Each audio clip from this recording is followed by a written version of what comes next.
A partir de ahora solo se permitirá el ingreso de alimentos los días viernes para los presos políticos detenidos en la sede del Helicoide, eliminando la posibilidad de hacerlo diariamente como ocurría hasta la fecha. Así lo denunció el Comité por la Libertad de los Presos Políticos en Venezuela. La organización señala que esta nueva medida impuesta por las autoridades del lugar agrava aún más las condiciones de los detenidos. La restricción aplica para todos los presos políticos, tanto hombres como mujeres, y ya ha afectado a varias familias este fin de semana, cuando funcionarios se negaron a recibir la comida que habían llevado para sus seres queridos. El Comité por la Libertad de los Presos Políticos afirma que esta decisión se suma al aislamiento prolongado que enfrentan los detenidos, muchos de los cuales llevan hasta un año sin recibir visitas ni poder comunicarse por llamadas telefónicas. Ahora, además de la incomunicación, se restringe también el acceso a una alimentación digna, ya que el envío de paquetería también ha sido limitado a una vez por semana.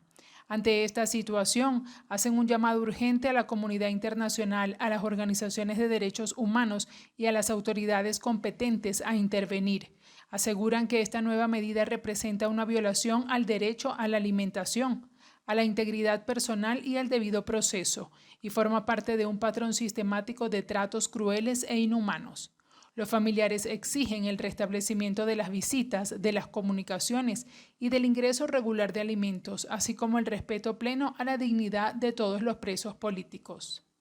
A través de su cuenta en la red social X, la abogada Jacqueline Sandoval, presidenta de la Fundación para el Debido Proceso en Defensa de los Derechos Humanos y Presos Políticos Venezolanos, alertó que uno de los hermanos Guevara, Rolando Guevara, requiere tratamiento médico. La defensora en derechos humanos asegura que Guevara fue trasladado del Helicoide a un lugar desconocido sin sus medicamentos vitales. Por ello piden conocer su paradero y que su familia pueda llevarles su tratamiento. El día sábado, organizaciones no gubernamentales y defensoras de derechos humanos denunciaron que los 3 hermanos Guevara habían sido llevados al centro penitenciario Rodeo 1, ubicado en Guatire, estado Miranda. Al acudir al Helicoide, funcionarios confirmaron el traslado, pero no ofrecieron detalles sobre su paradero. Posteriormente, los familiares acudieron al Rodeo 1, donde les aseguraron no haber recibido detenidos con ese apellido. En el Rodeo 2 se les informó que no han registrado ingresos desde el miércoles pasado, lo que aumentó la preocupación y la incertidumbre sobre su situación. Los hermanos Guevara fueron detenidos hace más de 2 décadas, acusados de estar implicados en el asesinato del fiscal Danilo Anderson, ocurrido en 2004. Sus familiares y diversas organizaciones de derechos humanos han cuestionado la falta de debido proceso y exigido su liberación.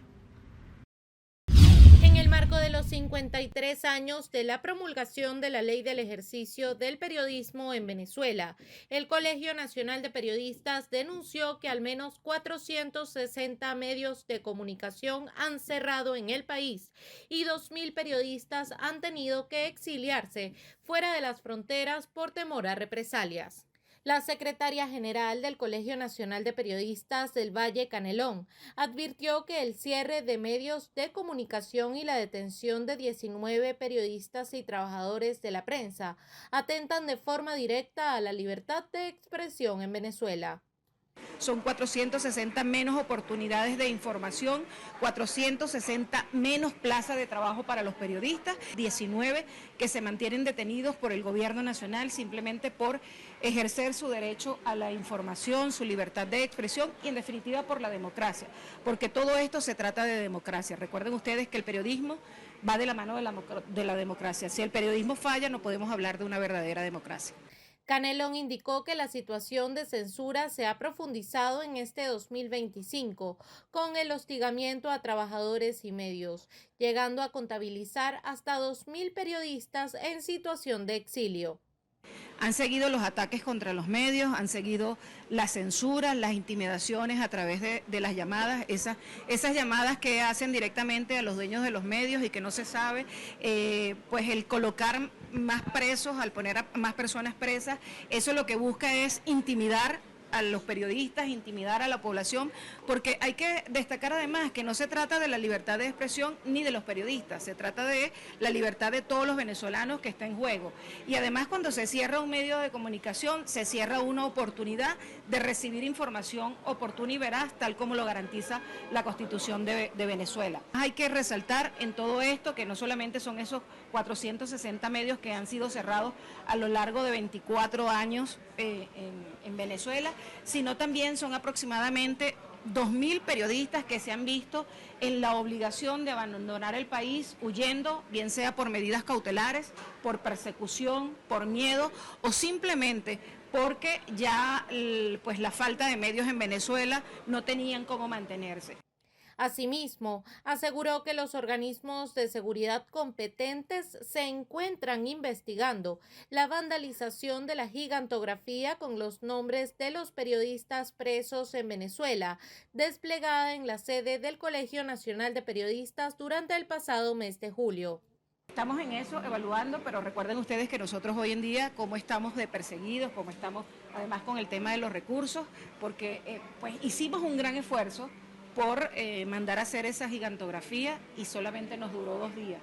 Se está haciendo una investigación desde los organismos policiales, ya nosotros ratificamos la denuncia ante el CICPC, solamente esperamos que, bueno, que las autoridades policiales ejerzan su trabajo y den con los responsables de este hecho vandálico que no solo vulneró la sede del Colegio Nacional de Periodistas, sino la libertad de expresión en Venezuela.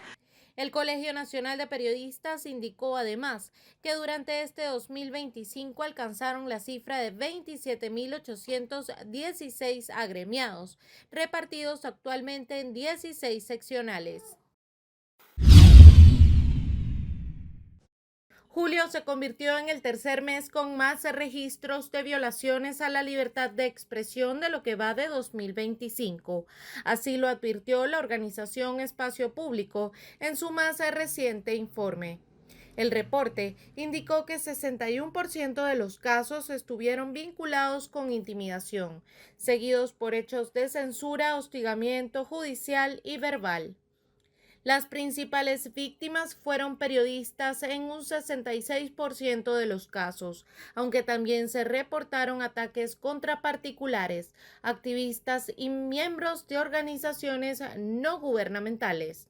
De acuerdo con la organización, la mayoría de las agresiones fueron cometidas por cuerpos de seguridad del Estado, un 61.54%, y ocurrieron principalmente en Internet, 27.27%.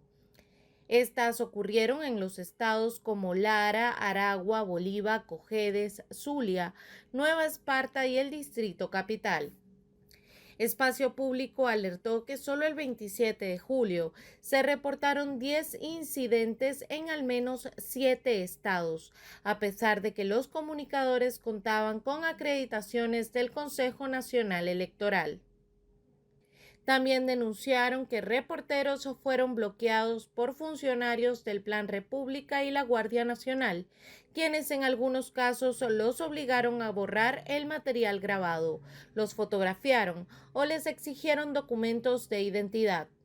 La organización señaló que el patrón de obstrucción, censura y hostigamiento institucional afectó directamente el trabajo periodístico. Espacio Público también reportó medidas judiciales y cierres de medios. El canal zuliano Telecolor fue sacado del aire por orden de Conatel el 3 de julio en un procedimiento que incluyó la presencia de cuerpos militares. Según la ONG, la medida dejó sin empleo a decenas de trabajadores y sin una voz informativa aparte de la población del occidente del país. Durante el mes persistieron las acciones de criminalización contra ciudadanos por expresarse en redes sociales o participar en actos simbólicos. Entre los casos mencionados se encuentra la condena a 10 años de prisión contra Génesis Pavón y Rocío Rodríguez, presuntamente por estampar camisetas con la imagen de la caída de una estatua de Hugo Chávez. En cuanto a la situación de periodistas detenidos, el informe documentó que los días 13 y 14 de julio, familiares de Víctor Ugas y José Camero exigieron atención médica urgente e información sobre su estado de salud. Posteriormente, Camero fue excarcelado el 21 de julio con medidas cautelares como presentación y prohibición de salida del país. Según el balance presentado por Foro Penal hasta el 4 de agosto del 2025, existen 807 presos políticos. De los 807, 712 son hombres, 95 mujeres, 638 civiles, 169 militares y 4 adolescentes. Según Foro Penal, se desconoce el paradero de 46 personas. De los detenidos por razones políticas, 81 son extranjeros. Según el último informe de Foro Penal, 7 personas fueron encarceladas, 102 excarcelados, 155 condenados y 698 esperan sentencia. Desde el año 2014, Foro Penal ha documentado 18.444 detenciones por razones políticas en Venezuela y asegura haber brindado asistencia gratuita a más de 14.000 personas que tras ser detenidas lograron recuperar su libertad. Además, alertan que más de 9.000 ciudadanos enfrentan restricciones arbitrarias que limitan su movilidad o derechos. El Comité por la Libertad de los Presos Políticos denunció que el activista y líder estudiantil del estado Táchira, Jackson Vera, cumple 3 años tras las rejas sin juicio. Vera fue detenido el 5 de agosto de 2022 en San Cristóbal, estado Táchira, y acusado, según su familia, sin pruebas, por los delitos de terrorismo, tráfico de armas y asociación para delinquir. Desde entonces, permanece detenido en el helicoide. Al momento de su detención fue interceptado por un grupo de funcionarios de la Dirección de Investigaciones Penales de la Policía Nacional, que se encontraba de civil en la avenida 19 de abril de la ciudad de San Cristóbal, mientras ofrecía un servicio de mototaxi a un conocido que se hospedaba en un hotel donde supuestamente fueron hallados explosivos. Jackson Vera formaba parte del movimiento estudiantil en el estado Táchira, era activista político. Su familia continúa exigiendo su libertad. La representante de la Comisión Interamericana de Derechos Humanos de la OEA explicó que la falta de transparencia vulnera derechos fundamentales y genera desconfianza en el proceso democrático. DMS recordó que según declaraciones públicas del propio Maduro, más de 2.000 personas fueron detenidas tras las protestas postelectorales y que el fiscal general confirmó la muerte de 25 personas en ese contexto. Fue el Procurador General de Venezuela que confirmó que 25 muertos fueron el resultado en este contexto. De los 25 muertos, 24 murieron debido a disparos al tórax y a la cabeza. Solo una víctima era de la Guardia Nacional. Las demás víctimas eran todos civiles. Las víctimas eran de sexo masculino y las 60 menores de 30 años de edad. Y 2 eran menores de edad, de 15 y 17 años respectivamente. La mayoría de las víctimas viven en barrios de bajos ingresos, ubicados en regiones históricamente alineados con el partido en el gobierno. Además, la representante de la Corte Interamericana de Derechos Humanos destacó que la represión se extendió a periodistas y profesionales de medios, quienes tanto dentro del país como en el exilio sufrieron detenciones arbitrarias tras las protestas, lo que a juicio de MES refleja un patrón sistemático de persecución contra quienes ejercen el derecho a informar y expresar opiniones contrarias al chavismo. La relatora también denunció la detención masiva de adolescentes, muchos provenientes de sectores vulnerables durante las manifestaciones o en operativos selectivos denominados Operación Tuntún. Esto no refleja el debido proceso, no es justicia. Esto constituye el miedo, actuar en secreto, la crueldad que se utilizan como instrumentos de control. MESEVE también ha entrevistado a madres de adolescentes que fueron detenidos en el contexto de las protestas postelectorales. Estas madres describen su angustia sobre cómo los niños han sido maltratados, humillados e intimidados en presentar confesiones falsas. Entre tanto, la delegación de Argentina aseguró que en Venezuela la represión es un delito persistente y no un hecho aislado. Cuando un régimen político ilegal e ilegítimo viola sistemáticamente los derechos humanos, como lo expresa claramente la relatora, nos obliga como organización a comprender la gravedad de la situación. Cuando una de las acciones sistemáticas de violación a los derechos humanos es la desaparición forzada de personas, el crimen no termina el día de la desaparición, sino que empieza y continúa sin solución de continuidad hasta estos días. Panamá nuevamente rechazó la legitimidad de Nicolás Maduro. Panamá reitera su rechazo al acto de investidura presidencial del señor Nicolás Maduro realizado el 10 de enero del 2025 por carecer de legitimidad democrática y de pruebas verificables que garanticen la integridad del proceso electoral. La voluntad soberana del pueblo venezolano no puede ser reemplazada por mecanismos autoritarios que perpetúan el sufrimiento de millones. Desde nuestro país hemos hecho un modesto pero significativo aporte por la causa democrática venezolana. En enero de este año, Panamá tuvo el honor de custodiar las actas correspondientes a las elecciones del 28 de julio del 2024 como parte de la gira Reivindicación de la Democracia en Venezuela, liderada por el señor Edmundo González y organizada por la Iniciativa Democrática de España y las Américas, IDEA.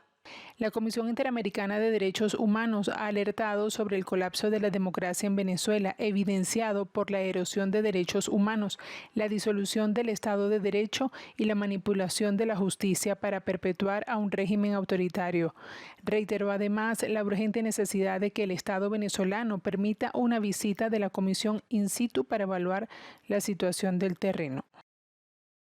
Madres y familiares de presos políticos postelectorales narraron parte de lo que vivieron la noche de este martes durante una vigilia en la que pedían la liberación de sus seres queridos. Cuando estábamos nosotros que íbamos a empezar una oración al Señor, íbamos a empezar un culto, llegaron un poco de motos acelerando y metiéndose que casi que nos atropellaban, y nosotros cuando vimos que ellos andaban encapuchados pues nos dio miedo y empezamos a correr y entonces dejamos nuestras pertenencias y los que pudimos agarrar nuestras pertenencias ellos nos las arrebataron.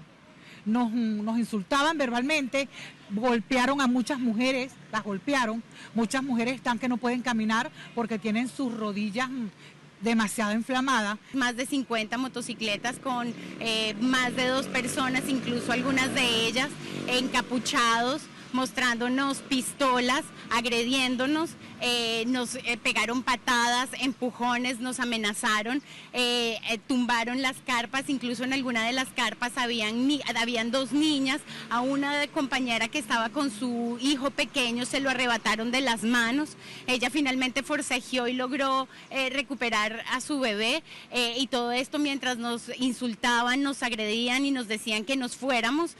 Las afectadas manifestaron sentirse burladas por los cuerpos de seguridad del Estado y aseguraron que su denuncia sobre lo ocurrido no ha sido escuchada por las autoridades. Aquí no tenemos derechos humanos, aquí no hay una ley, aquí la ley no sé para quién, porque para nosotros como venezolanos no hay ley para nosotros, ningún organismo nos tomó la denuncia y tenemos nuestras cédulas perdidas y aquí ante el mundo y ante ustedes nos quitaron la cédula y no nos aceptaron poner una denuncia. No somos responsables de lo que pueda pasar con nuestros teléfonos y con nuestra cédula de identidad. Vinimos a poner las denuncias correspondientes ante las autoridades que son competentes para ello. Fuimos al 6CPC para denunciar que nos habían robado la cédula de identidad. En el 6CPC nos dijeron que nos recibieron 4 denuncias y después nos dijeron que ellos de ahí no podían recibir más esas denuncias porque eran colectivos.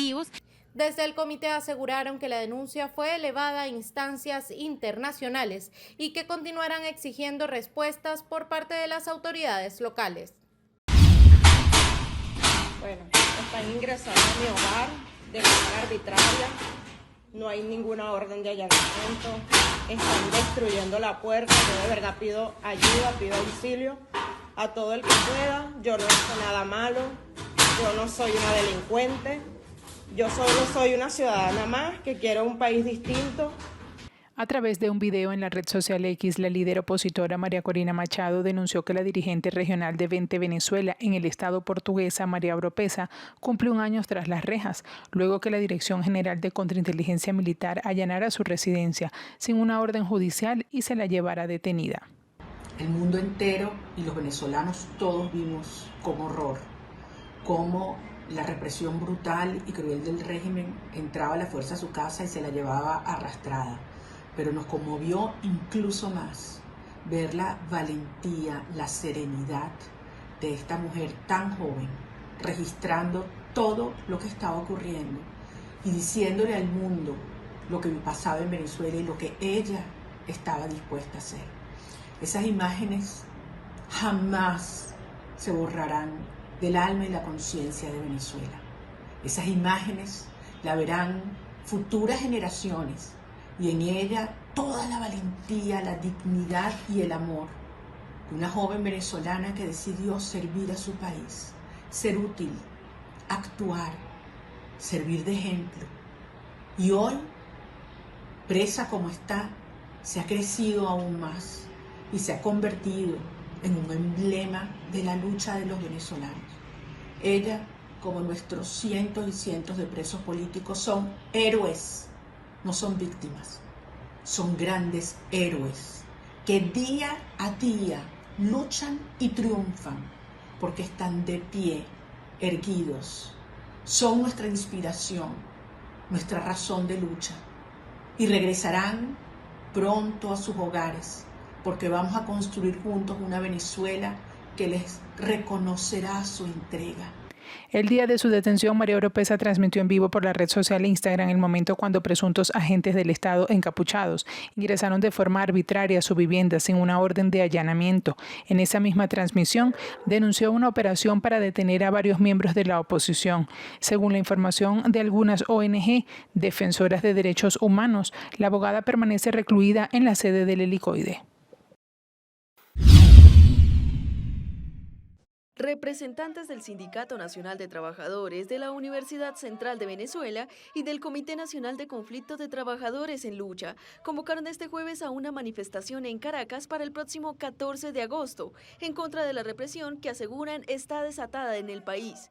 El presidente del sindicato de la UCB, Eduardo Sánchez, aseguró: Jueves 14, dentro de una semana exactamente, estamos convocando una movilización del pueblo trabajador, de las amas de casa, de las organizaciones sociales, de los cultores populares, de todos los sectores. El objetivo, explicó, es entregar un documento en la Defensoría del Pueblo y en el Ministerio Público, que va a arrancar desde allí donde está la UNEARTES, el Teresa Carreño, en la Plaza Morelos. Ahí vamos a estar concentrados entregando documentaciones ante la Defensoría del Pueblo para trasladarnos después a la Fiscalía General de la República a entregar otros documentos.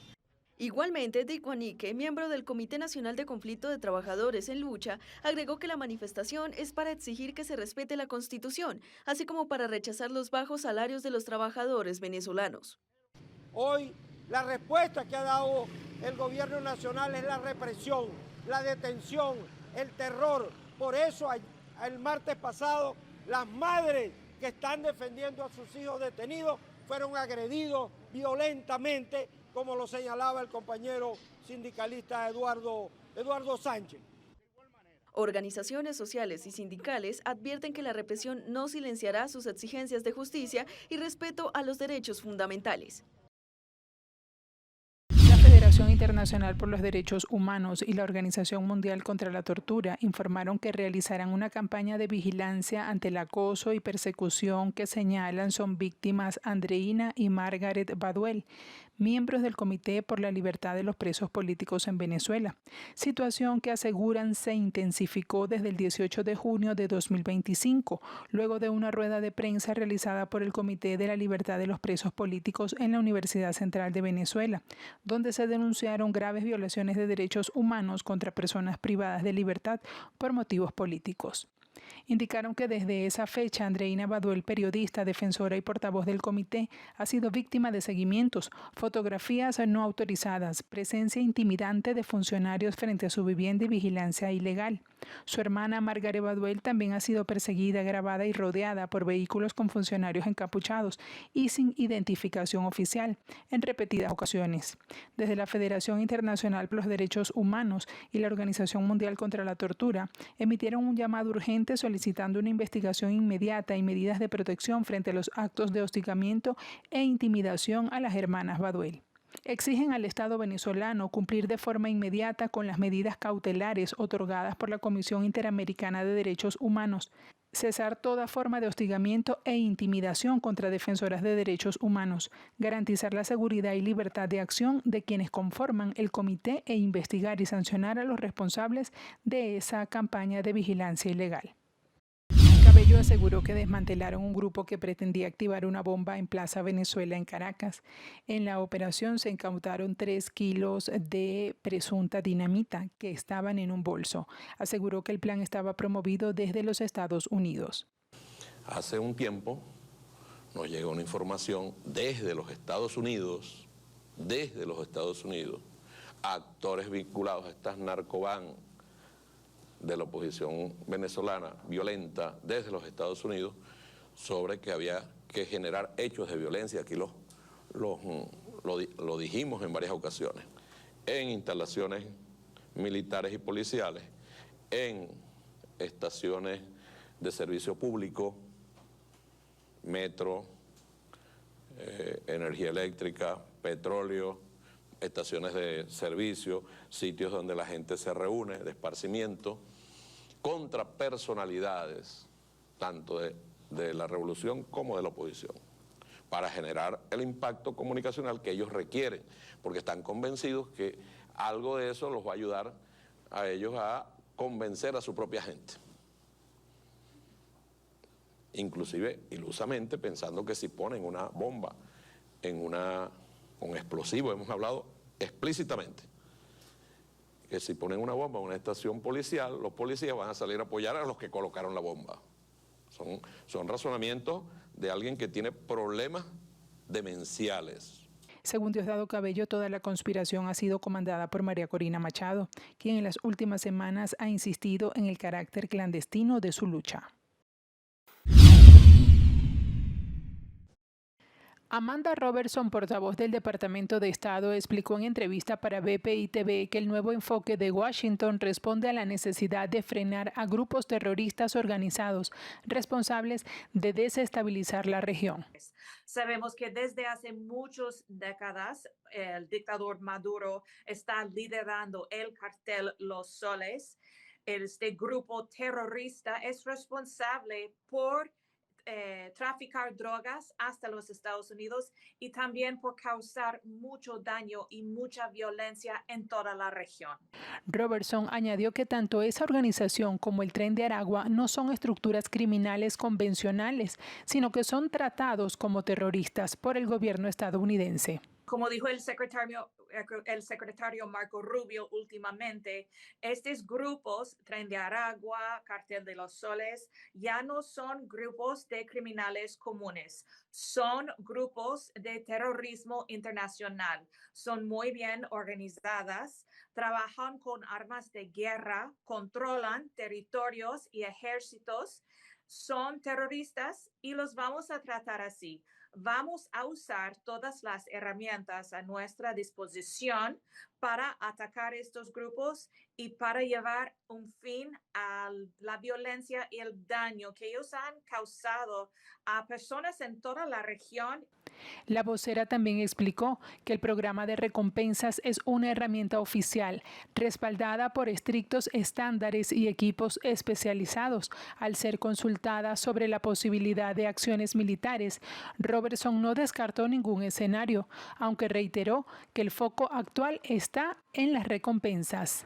Siempre estamos evaluando todas las opciones posibles. Como dijo el secretario Marco Rubio, ahora estamos tratando estos grupos como terroristas y eso nos abre las posibilidades trabajando con nuestras autoridades de inteligencia, de defensa, para utilizar las herramientas necesarias, tomar las medidas necesarias.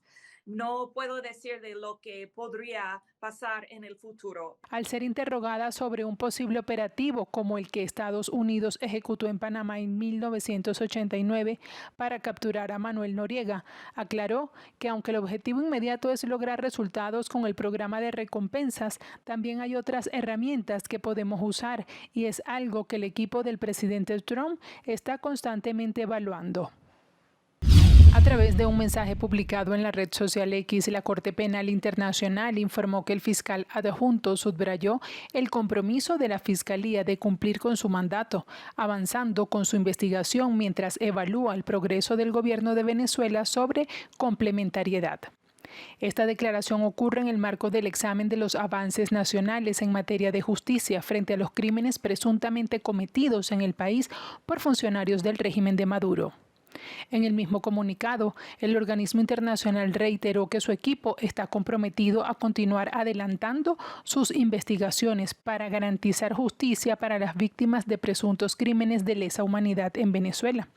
Destacó que el avance de la vía de complementariedad dependerá exclusivamente de las acciones de Venezuela en la implementación de esfuerzos genuinos de rendición de cuentas a nivel nacional. Delcy Rodríguez indicó que le mencionaron al fiscal adjunto sobre la lentitud con que avanza el caso del presunto bloqueo contra Venezuela, que asegura lleva más de 5 años esa denuncia. Que se han cometido delitos previstos en el Estatuto de Roma, como asesinato, como persecución contra el pueblo venezolano, como exterminio, como agravamiento de situaciones humanitarias. Bueno, hemos traído hasta la Fiscalía de la Corte Penal Internacional nuestra preocupación, porque este tipo de casos lamentablemente están engavetados, no se le da prioridad. Bueno, siempre le decíamos al fiscal que tiene ahorita un retiro por vacación, al fiscal Khan, le decíamos que hay casos donde hay una extremada lentitud para responder, mientras que hay casos donde hay una asombrosa rapidez para actuar. En este caso, donde está involucrado el gobierno de los Estados Unidos, sus altas personalidades, que fueron los que impusieron un bloqueo criminal a Venezuela, que tienen ese impacto en la violación masiva de los derechos humanos de nuestro país.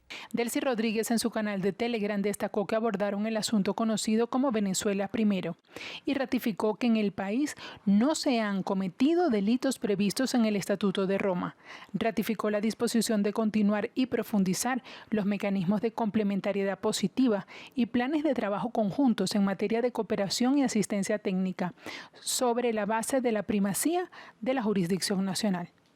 Saludamos el pronunciamiento de la Defensoría del Pueblo, que por mucho tiempo no se pronunciaba sobre la situación de los derechos humanos en el país. Condenamos que no se haya pronunciado el Tribunal Supremo de Justicia. Condenamos que no haya habido hasta ahora un pronunciamiento del Ministerio Público.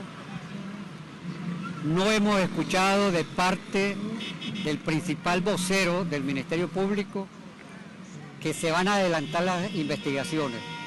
Las investigaciones tienen que ser no solamente para determinar los autores materiales de esa agresión, sino a quienes dieron las órdenes, a esas personas que ordenaron, que los mandaron, porque fue una agresión coordinada con los organismos policiales.